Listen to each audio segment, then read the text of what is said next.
where my family's apartment was. "Careful!"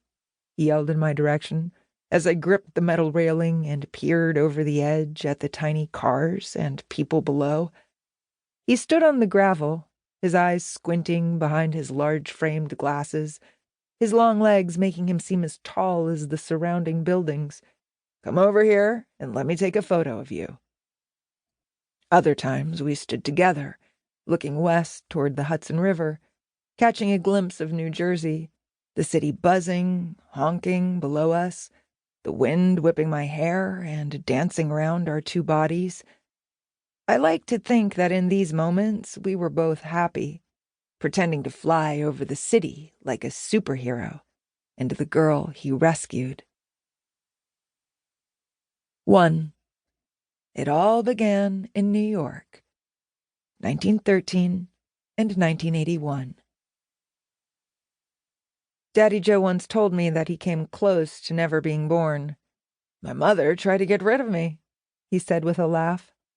My great-grandmother Rose found out that she was pregnant only 9 months after having my great-aunt Beatrice. Working as a button maker, while my great-grandfather Harry worked as a tailor, Rose didn't believe she could afford another child. She begged her cousin Izzy, a pharmacist, to help with her predicament. He placed a pill in her palm and sent her on her way. Rose swallowed the aspirin, relieved to have her problem solved. Daddy Joe was born on October 11th, 1913. He grew up in Rochester, New York.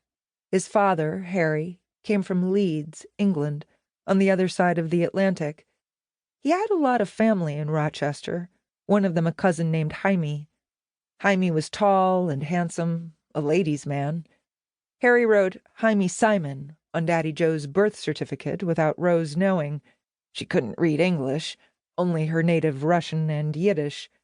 But when she found out, she was furious.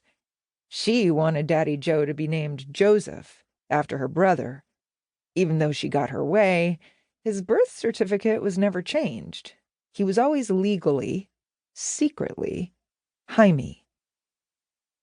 They called their apartment a flat. It was railroad style, moving from front to back.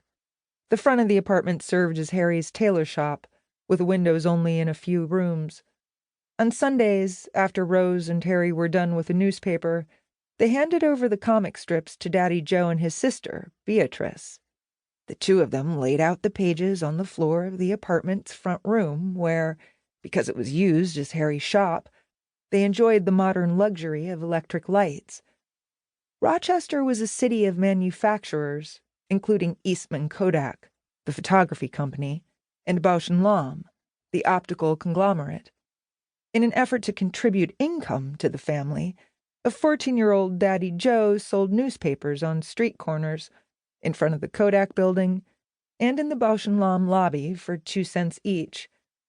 Years later, he used his experience as a paperboy to create the Newsboy Legion for DC Comics, about a group of orphans living on the streets of Suicide Slum in New York City.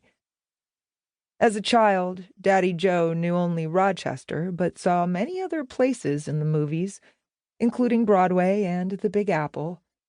He dreamed of moving to New York City from a young age, but after high school he stayed in Rochester, illustrating for the local newspaper and saving his money. In 1937, at 23 years old and with a fine suit, thanks to his father, he set out toward his future in the big city. I like to imagine Daddy Joe walking the city streets, all legs and ambition, excited for what lay ahead. He later moved to Long Island to raise a family, but after my grandmother died at the age of 48, he returned to the city, finding comfort in its energy. He hated to leave it. While Daddy Joe thought the aspirin story was funny, I was uncomfortable with the idea of a world without him. It wasn't only the possibility of my mom never being born, or even myself, but also Captain America, my family's coat of arms. I imagined a giant eraser wiping Captain America from my existence, starting with his head, down to his shield, to the toe of his red boot.